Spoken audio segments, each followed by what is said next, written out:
Oh, God, that. Right, off you pop. With the rest of the stuff that's out in the van. Oh.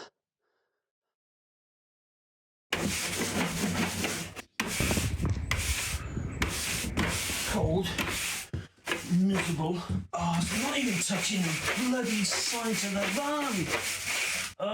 It's not working. It's not coming up. There's only one thing to do, and that's to procrastinate and do something different. I could try doing one of those YouTube videos. That's a good idea. Hello and welcome to a van life thing, my little space on the internet where I should have been in the last 6 months converting this van into something resembling a camper. It's been a while, hasn't it? To say that progress has been slow, glacial, or pretty much non-existent would be an understatement. But look! I have the floor up and I have 2 windows. That one over there and that one there, which is a bit too low. And there's a story about that. But before we go into all of the stuff about the van build or lack thereof in a van build, I want to tell you why. And this is nothing more than a bit of a project for me just to get back into the YouTubing thing and just have a chance to tell a story. If it's not your thing and you just want to see hardcore van build in action, do leave a comment down below. Leave a like anyway. Just do something good in the world. But yeah, gonna need a cup of tea for this one.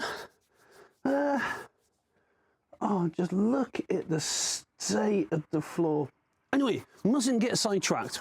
Before we get into this, let's all raise a celebratory cup of tea to the now defunct Thai food brand.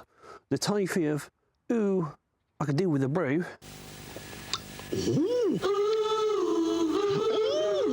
Gonna miss you. Godspeed, Thai food. It was Thai food who did Ooh, I Could Do With a Brew, wasn't it? The short people were Tetleys. After 2 weeks in foreign parts, I need a decent cup of Tetley. And the monkey was PG Tips.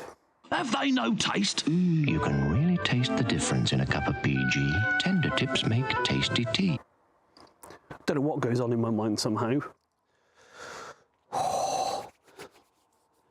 It's 0 degrees whilst I'm recording this, so I'm not going to take very long to go through this bit of the video. The last time I did any meaningful work in my van was back in August 2024, when me and Madden had a go at taking apart the van and we did an All Powers R600 review. Since then, as you can see, not as lot happened because, ironically, I've been travelling around the UK and Europe in the works van, the shitbox over there, which I loathe and detest driving with such a passion I can't even articulate it. The clutch! Who designs a clutch that you go, oh, there's nothing from here to here, but then put down the small gravitational force of a planet to get it into gear? Must think of my blood pressure. August. I'm working in Eastbourne, Hastings, Essex, pretty much the furthest point away from me I can almost possibly get. That then takes us into September. And September was an interesting month because I thought, right, I know I'm going to be working away, use a bit of the old grey matter, take the van down to get the windows done. So I took the van down to R&G Bodyworks at Withybush Training Estate, and they put the windows in. That was the first week of September. I didn't see my van then until the first weekend of October, I think it was. And in between all of that, I was working away. I had 2 bouts of serious heat exhaustion, one so severe that, well, I couldn't really walk for a few days. It was that bad. So now that brings us up to September. Oh, second brew. I thought I'm going to sit down. No, I'm not, because that's cold. Going into September, there was a bit of a hangover from August. See, I like working away. I like going to the different sites. I don't mind the travelling. I quite enjoy it. I love getting out there and seeing parts of the world. I really, really do. Even though I complain about the shitbox, I'm glad I've got a works man to do with him. However, the thing that I don't like are the cruel mistresses of the motorways. Namely, but not limited to, the M3, M20, M25 and M4. See, the problem is, after you've done a long shift, you've had a long week, and then I'm fortunate enough to say, right, 12 o'clock, 1 o'clock, 2 o'clock on a Friday, radio, I'm going home. However, getting home takes about 7 to 7.5 hours where I am. There is just no let up in the amount of average speed check zones. Oh, look, there's been a road blockage because there's a leaf on the bloody middle of the track. Or, yes, although you can't see us, we are working. And that's even before you get onto the M4 and then the bring glass tunnels. Anyways, let's just say, going into September, I was starting to feel a little bit burnt out. I wish I could tell you where I've been, and I'll put something up on the screen now, because honestly, the only reason I know I was doing stuff in September is because I've got it in my phone. I can't remember where I've been, which doesn't bode well, considering I'm trying to get my van done. My plan was to have this done at the end of September, first 2 weeks of October. Let's talk about October, and I've no idea why I've just done that, and I realise how cringe it is, but it's too cold to do a retake, so let's just go for it. Oh, October, where was I? The van was still in the garage. I'd gone to Swansea, Southport, back down to Merthyr Tydfil, to Swansea, and then somehow my dumbass ended up in Copenhagen at one of the most prestigious events in our sector and field. Me! I can't believe I'm in Copenhagen, but it is so expensive. An 8-minute taxi ride cost about 17 quid. A sandwich, no, we all think of a sandwich like the Tesco stuff. Get one bit of bread, cut it in half, load it in the front with a bit of cheese and a bit of ham, 6 quid. Yeah, we went to a nightclub and that was an experience I'm still not getting over.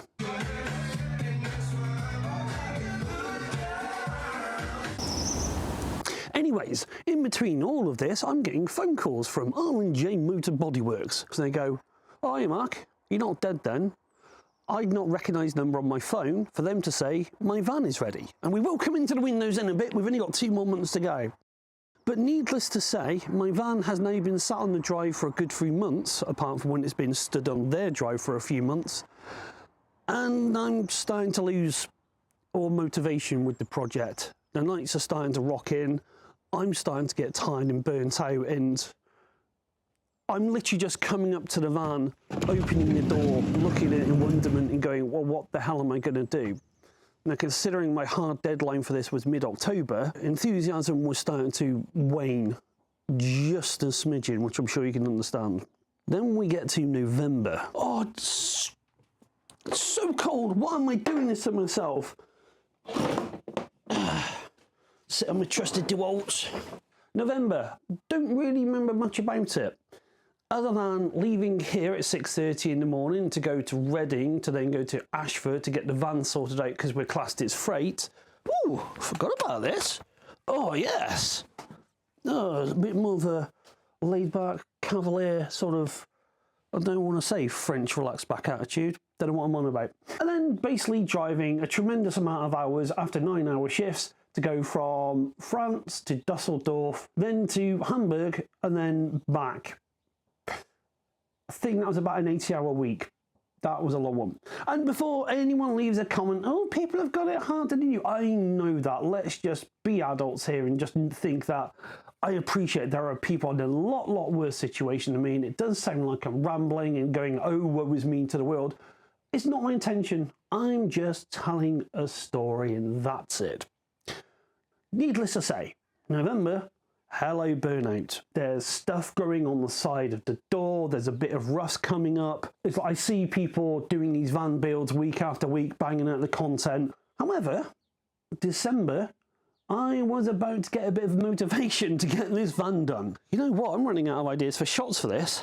But I got to say though, not everything was bad in the year. I had some really good times. Carl and I went to a beer festival after we did work on the van and an all powers review. September had a good weekend. So it's not been all bad. It's just, you know what it's like, it's hard to focus on the positives. Which brings us to why I'm a bit stressed out and why won't lie to you, I'm in a little bit of a panic mode. December, the lead up to that time of the year. And I was looking forward to some time off. Then, Friday the 13th of December, I got a phone call that was going to give me the motivational kick up the ass that I needed. Not easy to talk about in a way, but basically, I'm going to have to move. The landlady is selling up where I live, and yeah, I'm going to move. Just to go into this, they are selling up the house next door to me, which mine is attached to. My landlord and landlady have been nothing but absolutely bloody brilliant to me in the 5 years that I've been here. It's been things like on my birthday, when no one else has messaged me, no one else has said hello. She's bought me a bottle of red wine and some chocolates. For a couple of Christmases, she made me a Christmas lunch. She's always very, very nice to me, and I really, honestly, could not ask for a better landlady, especially everything you hear in the news about rotten, scummy landlords and agents and all that sort of stuff. But it's still a bit of a shock, because although I live in the middle of nowhere, this really has been my palace of fortitude. Here I'm away from all the mayhem. Here I'm away from all of the stuff that goes on about all the crap in the news. I come here, and although it's a pain in the ass where I live to go anywhere, it's 5 hours to drive to London to go and see a mate. It's an hour and 40 to the nearest decent train station. But I love it. I've got a garden. I've got an office. I've got parking for my cars. I am so fortunate to have this place, which makes it all the more gutting that I'm going to have to move. And like I say, I know there are people in worse off situations than me. I completely understand that. Again, just my story. Now, this means I've had to do the normal thing of looking at the cost of places to live. Holy moly, what is going on with the world? I mean, I'm aware of the cost of living crisis. I hear about it on the news. Food has gone up. Fuel is starting to go up again. Last week it was $1.30. This week it's $1.50. It's going up. The cost of gas, the cost of electricity, the cost of rent. I think I've worked out that for me to get into another place is going to be about 1,800 quid. Don't know how people do it. I really don't. And like I say, that's one side of it. I love where I live. It's just so brilliant. It's so nice. It's such a lovely community. I've got a local garage down the road that are just simply amazing. You know, you get to know people, to get contacts, help with the van. Like I say, with this floor, I've had a bit of help locally as well. So yeah, that's why there's not been many van videos. There's been quite a bit of pressure. But let's be positive. A little bit of motivation, a little bit of Monica in my life. Is that all right? A little bit of Stacey in my life? How does that song go? A little bit of Monica in my life, a little bit of Erica by my side, a little bit of... Oh, Mambo number 5, isn't it? Watch this get a copyright strike. So with all that in mind, that's us caught up. It is now January the something, 15th, I think. And yes, look, nothing has happened. Well, it has. Let me take you through the van and then we'll wrap this video up. God, it's cold. Apologies for the audio going on from here. In my genius move of charging up my phone and my microphone, I forgot to charge the receiver up. So we have a window. I don't know if I like it, to be honest, because it's kind of weird there. It sort of makes you want to put another window there, but I don't want another window there. I've always wanted one of these slidey venty windows because it'd just be nice to be able to crack that open at night and just get some fresh air in. But it's too low. And when they called me to say there's a problem with the rust, I wasn't quite sure what they meant until this. Apparently, that's a rust issue or something? But there was some reason why they couldn't put that up there, and I was in Germany at the time. I was running around like a blue ass fly, just with working, and yeah, the window is in. I'm not sure about it because the bed is going to go across here, going to there, which means you've got the bed there, mattress there, feet are going to be there, but we're going to give it a go. Look, the Battery Guard 3000. It's not in its box. It also doesn't work anymore. I'm not sure if that's a good or a bad thing, it not working, but in my mind I'd rather have that working than not working. After some considerable effort and some help from unexpected places that I wasn't expecting, that's why it's unexpected, the floor is up. But this brings up even more issues because you've got things like holes to fill in. And I'm not sure how to do that. Should I just put the bolts back in? Should I get JB Weld? How do I do all that sort of stuff? And I want to get this bit up off the floor here, which I don't know how to do. Oh, yeah, in case you're wondering, yes, I am going to willfully ignore this bit here. I'm not entirely sure if I want to go full-time van life, to be honest. I've done it before during lockdown for 9 months when I was working away. I'd live in a van from Monday to Thursday, then come home at a weekend. But there's a difference about doing full-time van life and knowing you've got a place that you've rented out, knowing you've got friends and families you can go and stay with at the weekend, or having your own home to go to, other than finish your work on a Friday and going, well, I am home.